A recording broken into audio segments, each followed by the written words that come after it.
Olá pessoal, sejam bem-vindos ao Bioluminados, um canal recheado de conteúdos de biologia para você que está estudando para uma prova ou que simplesmente quer aprender um pouco mais sobre esses assuntos que são tão interessantes. E no vídeo de hoje nós vamos aprender sobre um assunto essencial dentro das ciências biológicas, que são as células. As células são a unidade básica da vida. Enquanto nós temos dúvidas se os vírus são ou não são seres vivos, se um determinado organismo possui células, não há dúvidas, ele é um ser vivo. E nós temos vídeos sobre isso aqui no canal, então se você tiver interesse em saber um pouco mais sobre o assunto, vai lá e dá uma conferida. E sobre o que vamos discutir nesse vídeo? Número 1, o que são células? Número 2, quais são os tipos de células existentes? E número 3, quais são os principais componentes de uma célula e as suas funções? Vamos lá que eu tenho muito conteúdo para oferecer para vocês hoje. Primeira questão, o que são células? Como eu mencionei anteriormente para vocês, a célula é a unidade básica da vida. Mas o que isso significa na prática?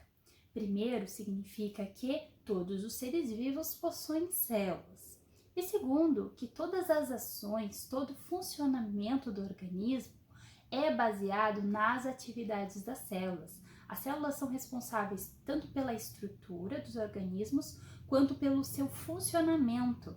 Então, todas as atividades acabam passando a nível celular. Mas que funções são essas que as células executam, então, nos organismos? Uma das funções das células é a interação com o meio ambiente.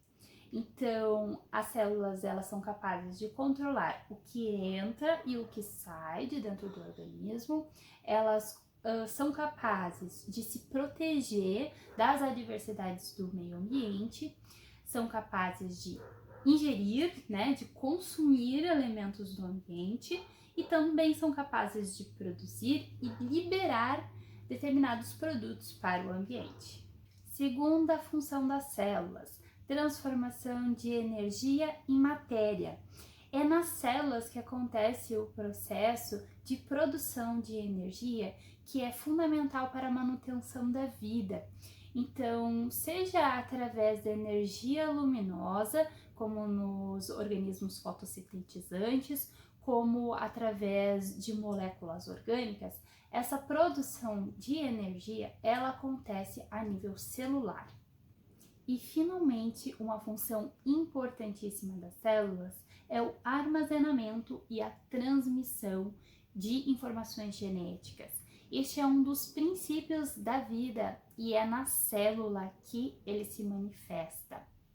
Então, como a gente pode ver, uma célula ela é autossuficiente e é por essa razão, é que é possível que uma única célula seja considerada um organismo, um único indivíduo. Então, como é o caso dos organismos unicelulares. Existem vários tipos de células com diferentes formas, composições e até mesmo funções distintas dentro de um organismo, no caso dos organismos multicelulares. Mas toda célula apresenta alguns elementos em comum e é sobre eles que nós vamos falar hoje. Quais são esses elementos em comum? Primeiro, membrana plasmática. Segundo, citoplasma. Terceiro, material genético. E quarto, ribossomos. A membrana plasmática, também conhecida como membrana celular, é uma barreira seletiva que delimita as células, delimita todas as células.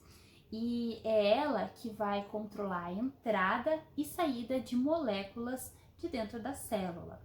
E ela é composta de proteínas e lipídios. O citoplasma, também conhecido como citosol, é uma substância semifluida que está contida no interior de todas as células.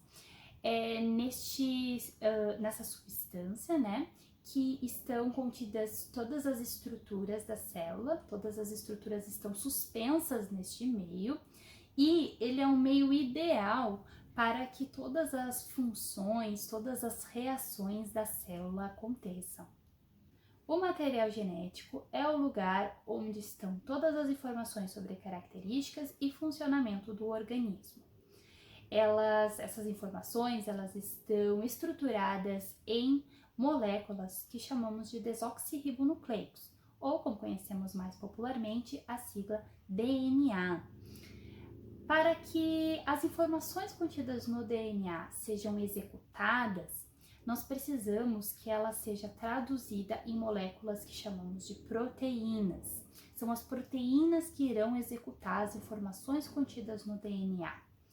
Esta tradução é mediada por minúsculos complexos que chamamos de ribossomos. Se você quiser saber um pouco mais sobre esse assunto, não deixe de assistir ao vídeo sobre transmissão de informação genética, que é baseado em uma questão do Enem. Esses componentes todos são comuns a todas as células, mas como eu já falei para vocês, existem diferentes tipos de células. Uma das principais classificações que vocês precisam saber é que existem células procariontes e células eucariontes. Elas diferem principalmente quanto à posição do material genético. Uma célula procarionte apresenta o seu material genético solto no citoplasma, em uma região que é conhecida como nucleoide. Então, não existe uma membrana que esteja envolvendo este material genético. Já numa célula eucarionte, o material genético é encontrado em um núcleo, e esse núcleo é envolto por uma membrana própria. Para decorarmos melhor essa informação, vamos pensar no significado dessas duas palavras, procarionte e eucarionte. Cárion, que deriva as palavras carionte e carioteca, significa cerne e se refere ao núcleo. Pró significa antes, então procarionte significa antes do núcleo, ou seja, procariontes não possuem núcleo. Eu significa verdadeiro, então eucarionte significa que possuem núcleo verdadeiro, então eucariontes possuem núcleo. Além do núcleo, as células eucariontes também costumam ter outras estruturas envoltas por membranas, que nós chamamos de organelas.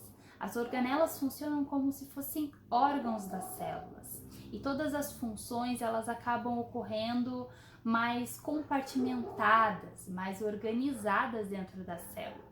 Alguns exemplos de organelas são as mitocôndrias, os plastos, como por exemplo os cloroplastos, complexo de Golgi, lisossomos, peroxissomos, ribossomos, entre outros mais. Exemplos de procariotos: todos os organismos dos domínios Archaea e Bactéria, que são todos organismos unicelulares, e exemplos de eucariotos, todos os demais organismos que estão contidos no domínio Eucária, os quais incluem fungos, plantas, protozoários e animais.